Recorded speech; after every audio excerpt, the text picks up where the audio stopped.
బోండా ఓం మాత్రం ఈరోజు టీవీ9తో మాట్లాడుతూ ఈ కేసుతో ఏమి వేముల సతీష్ కావచ్చు దుర్గారావుకి కావచ్చు ఏం సంబంధం లేదు. అయితే దుర్గారావు తన అనుచరుడే, కానీ బలవంతంగా వాళ్ళ మీద కేసు నమోదు చేస్తున్నారు, వాళ్ళని ఇరికిస్తున్నారు అనేది బోండా ఓం చెప్తున్నారు.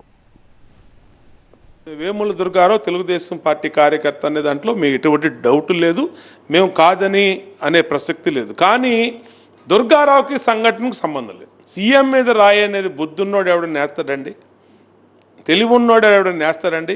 రాయేస్తే ఏమొస్తుంది?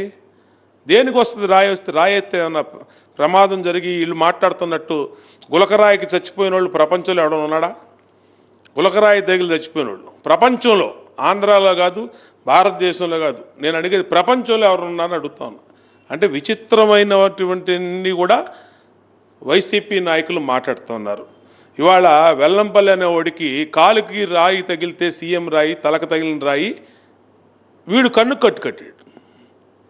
కాలుకి దెబ్బ తగిలితే కన్ను కట్టినోడు కూడా ప్రపంచంలో ఎవడు లేడు, వెల్లంపల్లి ఒకడే. నేను అడుగుతా ఉన్నా వెల్లంపల్లిని, నీ కాలుకి మీద రాయి పడింది, కన్నుకి ఎలా కట్టావు? నువ్వు రా మీడియా సమక్షంలో ఎల్వి ప్రసాద్ ఐ హాస్పిటల్కి నీ కన్ను ఓపెన్ చేసి టెస్ట్ చేద్దాం. అయితే బోండా ఓం రాజకీయపరమైన విమర్శలు చేసినా దుర్గారావు తన అనుచరుడని ఒప్పుకుంటూ ఉన్నారు. అయితే కేసులో బలవంతంగా ఇరికిస్తున్నారు అనేది మాత్రం ఆయన చెప్పదలుచుకున్నారు. అయితే దుర్గారావు కుమారుడు సతీష్ మొత్తం నేరం చేశారని చెప్తూ ఉన్నారు.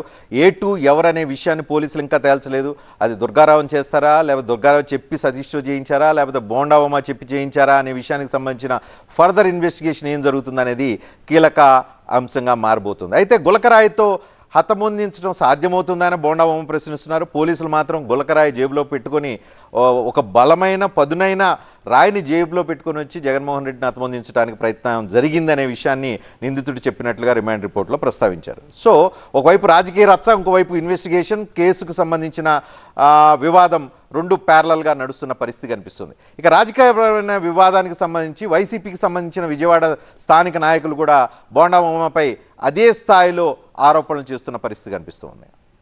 ఆ రోజు కత్తితో 19లో జరిగిందైనా, ఈరోజు రాయితో తగిలిందైనా, ఆ డ్రామా ఏదో వాళ్ళని ఎనాక్ట్ చేసి చూపమంటున్నాం. ఒకవేళ వాళ్లకు కావాలంటే దూరం నుంచి ఒకటి వేయించుకొని రాయి ఎక్కడ తగులుతుందో ఆ సాహసం చేయమనండి. బోండా ఉమా లేకుంటే ఆయన కంటే పై వాళ్ళు ఉన్నారా, లేదంటే ఆయన కింద వాళ్ళు ఆయన ఆశీస్సులతో చేయించారా, ఎవరు ఉంది అనేది ఇన్వెస్టిగేషన్లో తేలాలి. మేము చెప్పగలిగింది ఆ incident pre planned, pre meditated attack అనడానికి కావాల్సిన ఆధారాలు ఉన్నాయి.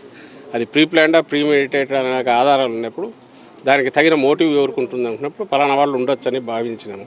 వాళ్ళు కాక ఇంకోరు ఎవరైనా ఉండొచ్చా, అంతకంటే చంద్రబాబు నాయుడు కంటే ఇంకా పైన ఎవరైనా ఉన్నారా, లేదంటే చంద్రబాబు నాయుడు కంటే కింద వాళ్ళు అనుకున్నారా, ఇవన్నీ ఇన్వెస్టిగేషన్లో తేలాల్సినవి. కుట్ర ఉందని ఎందుకు అనుకుంటున్నామంటే అది సాహసం. ముఖ్యమంత్రి గారి మీద గురిపెట్టి ఒక వెపన్తోనో ఇంకో రకంగానో లేదా గట్టిగా తగిలే రకంగా సాహసం ఎవరు చేయగలరు, వెనక ఎవరెవరన్నా ఉండాలి. ఖచ్చితంగా దాడి చేసినటువంటి దాంట్లో బోండా ఓం అందరికి ఇద్దరు కుమార్ ఉందని మేము చెప్తున్నాం. అది ఖచ్చితంగా నిర్వహణ చేస్తే అతని మాటను బట్టి ప్రజలందరూ కూడా గమనించారు. వెల్లంపల్లి గారి కన్ను డ్యామేజ్ అవడం, ముఖ్యమంత్రి గారు కావడం, ఆ రోజేమో మా మీద చెప్పాడు, తర్వాత ఏమో మనకు అన్నా క్యాంటీన్ తీసేశారని చెప్పి గులకరాయి పెట్టి కొట్టారు, మా వాళ్ళే కొట్టారని ఒప్పుకున్నాడు.